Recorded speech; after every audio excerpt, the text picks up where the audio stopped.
नमस्कार, आप देख रहे हैं PBT express news live channel और मैं हूं आपके साथ सपना। चलिए रुक कर लेते हैं आज की बड़ी खबरों की ओर। बब्बर खालसा इंटरनेशनल, बीकेआई और आईएसआई मॉड्यूल के सक्रिय आतंकी लाजर मसीह की यूपी एसटीएफ और पंजाब पुलिस के संयुक्त अभियान में गिरफ्तारी के बाद उत्तर प्रदेश डीजीपी प्रशांत कुमार ने बताया, यूपी पुलिस की एसटीएफ और पंजाब पुलिस द्वारा एक सफल संयुक्त अभियान चलाया गया। 6 मार्च को बब्बर खालसा इंटरनेशनल, बीकेआई और आईएसआई मॉड्यूल का सक्रिय आतंकी लाजर मसीह को आपके जनपद कौशाम्बी से गिरफ्तार किया गया, जिसके पास .3 सक्रिय हैंड ग्रेनेड, 2 सक्रिय डेटोनेटर, 13 कारतूस और एक विदेशी पिस्तौल समेत अवैध हथियार और विस्फोटक बरामद हुए हैं। एसटीएफ तथा एटीएस लगातार कार्य कर रही है। आप सभी अवगत हैं कि महाकुंभ के आयोजन के पहले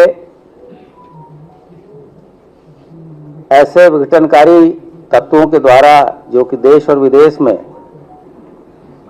मौजूद थे, उनके द्वारा गड़बड़ी फैलाने की तथा कुछ ऐसी घटनाएं कारित करने की सूचना दी गई थी और यह सूचना विभिन्न एजेंसियों के माध्यम से हम लोगों को प्राप्त हुई थी। उसी के क्रम में एक महत्वपूर्ण सफलता उत्तर प्रदेश के एटीएस को बीती रात मिली है और ये कार्रवाई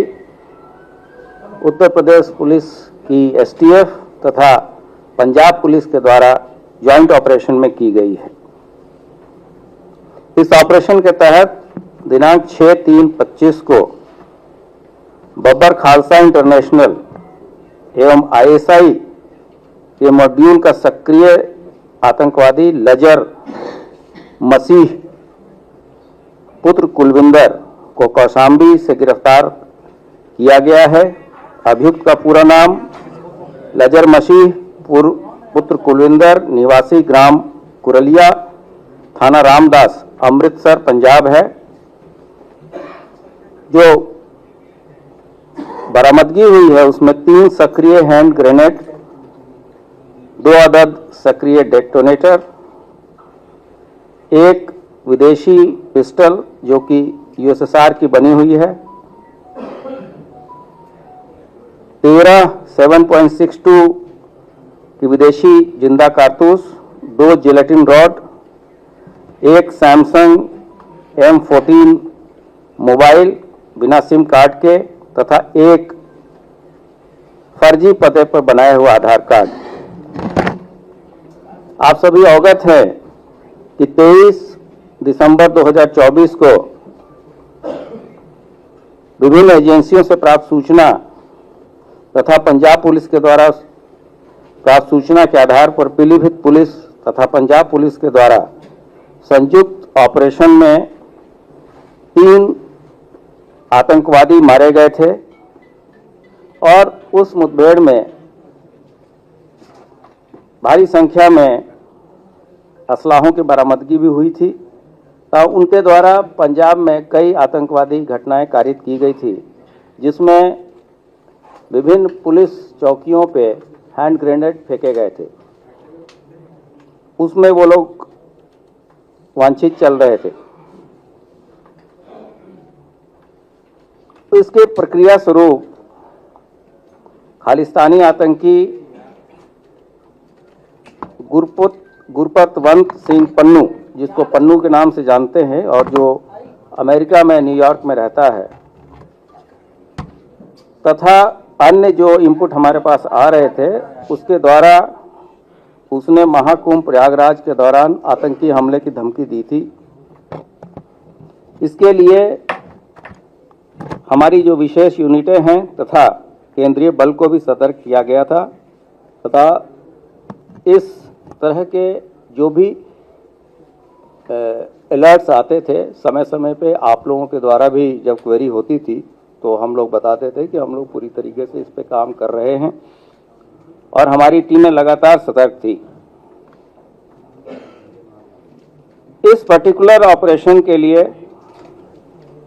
हम लोगों ने एसटीएफ के जो अपर पुलिस अधीक्षक हैं लाल प्रताप सिंह और उनकी टीम को पंजाब पुलिस की टीम को आतंकवादी लजर पुत्र कुलविंदर की मौजूदगी की सूचना प्राप्त हुई और ये भी चीजें प्राप्त हुई कि इसने फर्जी अभिलेखों के आधार पे गाजियाबाद में से एक आधार कार्ड बनवाया है और इस आधार कार्ड के माध्यम से वो फर्जी पासपोर्ट के लिए भी उसने अप्लाई किया है और इसके पास कुछ ऐसे गोला बारूद हैं जिसके द्वारा यह महाकुंभ के दौरान कोई विध्वंसकारी घटना कर सकता है। पंजाब पुलिस के अनुसार जो सूचना मिली थी उसके अनुसार ये खूंखार आतंकवादी आईएसआई के साथ लगातार संपर्क में था और पंजाब में बैठे हुए उसके हैंडलर तथा अन्य अपने साथियों के माध्यम से वो ड्रोन के माध्यम से गोला बारूद और असलाह पाकिस्तान बॉर्डर से इंडिया में लाता था और जिसका फर्दर डिस्ट्रीब्यूशन वो अपने साथियों के साथ और अन्य लोगों को पंजाब प्रांत में करता था। इस सूचना के बाद से उसकी फोटोग्राफ प्राप्त की गई और हमारी टीम पंजाब पुलिस के साथ लगी और इस दौरान हम लोग इस तरह से पूरी तरह सतर्क थे कि अगर कोई एक्टिव ऑपरेशन होगा तो इसको कैसे हम लोग अस्पताल इत्यादि ले जाने की व्यवस्था करेंगे। बीती रात लगभग 3:15 पे थाना क्षेत्र कोखराज से इसे जो चीज़ें रिकवर हुई थी उसके साथ हम लोगों ने गिरफ्तारी की है। जो तत्काल इससे पूछताछ अभी तक हुई है उससे जो तथ्य प्रकाश में आए हैं वो ये है कि पाकिस्तान में बैठे 3 आईएसआई एजेंटों के संपर्क में यह व्यक्ति था। ये आर्म्स और हीरोइन की तस्करी के मामले में जेल गया था और जेल के अंदर गैंगवार के दौरान इसे चोट लगी थी और उसी क्रम में इसका इलाज गुरु नानक देव हॉस्पिटल अमृतसर में चल रहा था। उस दौरान ये पुलिस हिरासत से और जुडिशियल कस्टडी से 24/9/2024 को यह फरार हो गया था। फरार होने के बाद से 23/10/2024 को बब्बर खालसा इंटरनेशनल के जर्मन बेस्ड मॉड्यूल का हेड जो स्वर्ण सिंह उर्फ जीवन फौजी के कहने पे इसने बटाला पंजाब में फिरौती हेतु एक व्यक्ति की गोली मारी थी और उसके उपरांत ये सोनीपत, दिल्ली आदि स्थानों पर छिप के रह रहा था। पीलीभीत इनकाउंटर में मारे गए आतंकी वीरेंद्र सिंह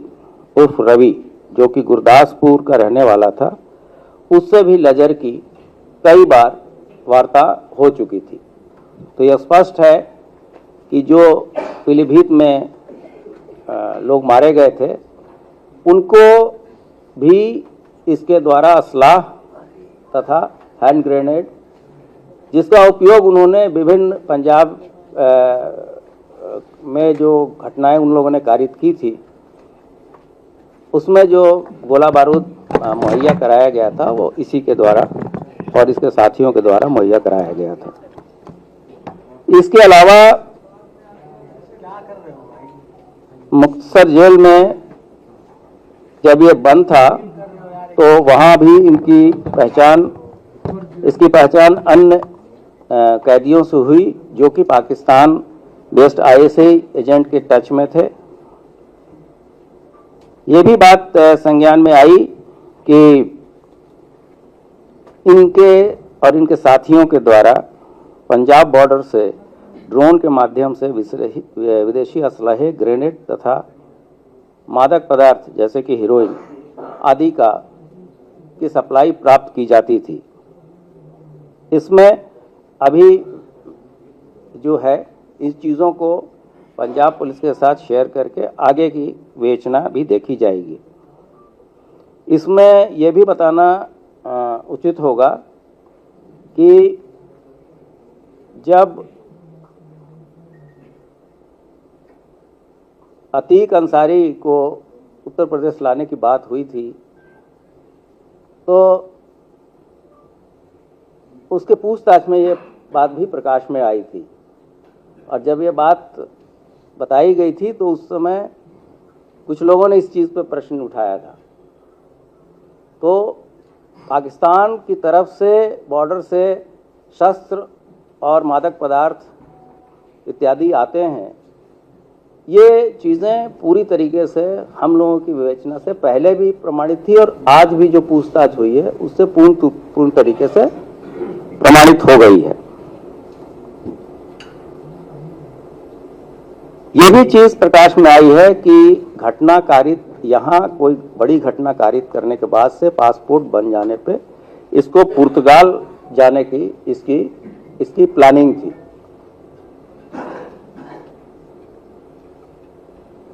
और पंजाब में पुलिस चौकियों पर हुए ग्रेनेड के हमले जिसकी जिम्मेदारी बब्बर खालसा इंटरनेशनल के जीवन फौजी उर्फ स्वर्ण सिंह ने ली थी, उन सभी घटनाओं में लजर या उसके साथियों द्वारा ही हैंड ग्रेनेड उपलब्ध कराए गए थे। हैंड ग्रेनेड और रिकवरी की चीजें हैं, उसके फोटोग्राफ अभी हम लोग आपको अपने ग्रुप पे शेयर कर देंगे। इसी तरीके से उसने कुछ और साथियों के भी नाम बताए हैं, जो कि कुछ लोग यूएसए में रहते हैं, कुछ लोग पुर्तगाल में रहते हैं, कुछ लोग कतर में रहते हैं, और इससे ये सिग्नल ऐप पे बातचीत करता है। जैसा कि मैंने बताया कि इसकी प्लानिंग घटना के बाद पुर्तगाल जाने की थी, लेकिन महाकुंभ के दौरान जो चेकिंग और पुलिस की मुस्तैदी वहाँ थी, इसके कारण ये वहाँ कोई घटना कारित करने में सफल नहीं हो पाया, और इस दौरान वो कौशाम्बी, लखनऊ तथा कानपुर में जगह जगह बदल के इस दौरान ठहरा है। ये उसका कहना है। इन चीज़ों को हम आगे भी वेरीफाई करेंगे कि ये कहाँ कहाँ रहा है इस दौरान और किसके संपर्क